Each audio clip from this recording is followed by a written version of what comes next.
Also das ist ein Renault Kangoo von 2002. Ich versuche es kurz zu machen, aber das ist sagen wir mal, ein bisschen komplexer, deshalb könnte es sein, dass es doch noch ein bisschen länger wird. Also Problem ist, der Schlüssel von dem Auto hier, das ist das Auto von meiner Ma, das sozusagen Arbeitsauto. Und da ist hier immer mal wieder der Schlüssel runtergefallen und wie man sieht, ist er, als er das letzte Mal runtergefallen ist, muss da der Transponder rausgefallen sein. Tja, großer Mist. Transponder natürlich nicht mehr gefunden, auf dem Parkplatz gesucht. Ja, naja.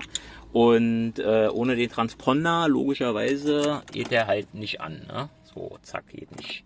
Und zum Glück, ihr habt noch einen zweiten Schlüssel hier in so mit einer Fernbedienung. Da ist mal irgendwie, also da fehlt hier irgendwie die Klinge und die Fernbedienung selber funktioniert auch nicht mehr. Der hat auch irgendwie immer so Aussetzer. Also das haben diese Schlüssel haben das gerne mal, dass die irgendwie dann nicht mehr richtig funken und deshalb haben wir den irgendwie aus dem Betrieb genommen. Aber jetzt ist quasi, naja, jetzt ist der andere halt auch nicht mehr zur Verfügung und wenn der jetzt hier nicht wäre, dann hätten wir das Auto ja nicht mehr anbekommen. So. Das Gute ist, man kann den halt hier auslesen, ne? So, zack, da lesen. Und dann liest er das aus. Also das ist die alte Variante mit dem 128-Bit und wie man hier sieht mit dem 7935er Modell.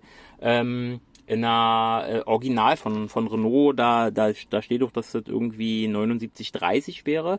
In jedem Fall kann man diesen Schlüssel hier nicht mehr besorgen. Den gibt's nicht mal mehr bei Renault. Manchmal gibt's irgendwie noch Leute, die haben da so einen New Old Stock, die nehmen für ihn so einen Schlüssel 200 Euro. Das ist auf jeden Fall scharf. Jetzt kommt quasi so das Erste. Man kann das Ganze sozusagen auslesen.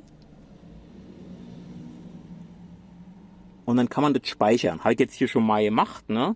Und was auch noch cool ist, ist, dass man diese Chips, die halt wirklich so 3 Euro das Stück kosten, dass man die, zumindest bei diesen alten Fahrzeugen, dass man die wieder beschreiben kann. Also hier ist quasi so ein Chip, der ist auf einen Twingo programmiert. Sieht man jetzt hier irgendwie so diesen Code von dem Twingo. Aber, und das will ich jetzt hier mal vorführen, mit dem Twingo-Schlüssel geht der halt nicht an, ne? Also stecke ich den hier so drin. Und dann blinkt der da fleißig vor sich hin und geht natürlich nicht an. So. Tata. So, jetzt kann ich aber den, sozusagen den speichere ich jetzt hier mal auf meinem Beinchen ab. Jetzt lese ich also nochmal den Kollegen hier aus, das Original. Ich klicke, dass das alles funktioniert. Und jetzt sage ich Klon. Und hier, da tatsächlich kann man nochmal Transponder 33 sagen, starten. Und das geht relativ schnell mit dem Auslesen. Zack, weg. Jetzt den Schlüssel drin, der wie gesagt vorher auf den Twingo programmiert war. Und das draufschreiben auf den Chip, das dauert jetzt ein bisschen. Mal alles hier in Echtzeit. Klonen erfolgreich. Bitte fahren Sie fort. Genau. Und dieses Fortsetzen hier, das ist so ein bisschen sozusagen, naja, ein bisschen kryptisch. Das bedeutet einfach nur, du kannst jetzt da noch einen Klon und noch einen Klon und noch einen Klon machen. Brauchen wir aber nicht. Uns reicht der ne? Und jetzt können wir den hier quasi auch nochmal auslesen, spaßhalber. Aber das ist jetzt quasi der gleiche wie der, naja, der halt hier zu dem Auto gehört. Und das werden wir jetzt hier sehen. Zack, darin gemacht. Drin, Lesespule und die Lampe leuchtet.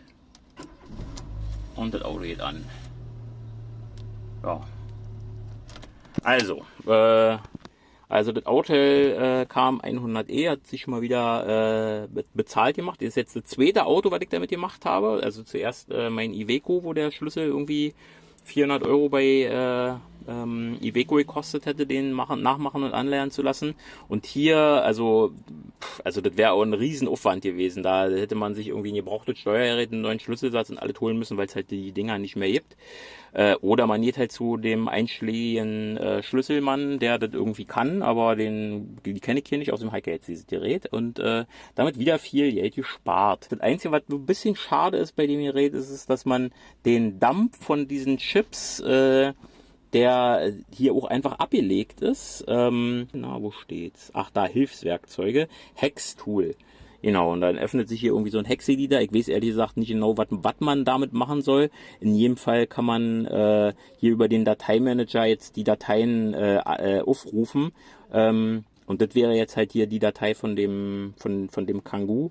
Und offensichtlich auch bearbeiten, aber es gibt halt keine Möglichkeit, wie man das in den Schlüssel drin programmieren kann. Also zumindest habe ich nicht gefunden. Also ja, ich weiß es nicht. Vielleicht fehlt mir auch irgendwie hier noch ein Zusatzgerät, was man hier noch anstöpseln muss, um das zu machen. Aber also der hat ja hier dieses Ausleseteil, deshalb verstehe ich nicht, warum es nicht gehen soll. Also beziehungsweise warum es einfach hier keine Möglichkeit gibt, quasi darauf zuzugreifen. Nun ja, wie auch immer, ich hoffe, ich konnte helfen, vor allem den Kangoo und Twingo-Besitzern mit diesem alten ID33-Chip, weil wenn man hier sich so ein Ding besorgt, dann kann man halt da günstig den Chip nachmachen und dann viel Geld sparen. Außer, dass man dann halt so ein Gerät hat. Aber vielleicht kann man sich das ja mal irgendwo bei irgendjemandem ausleihen. Tschüss!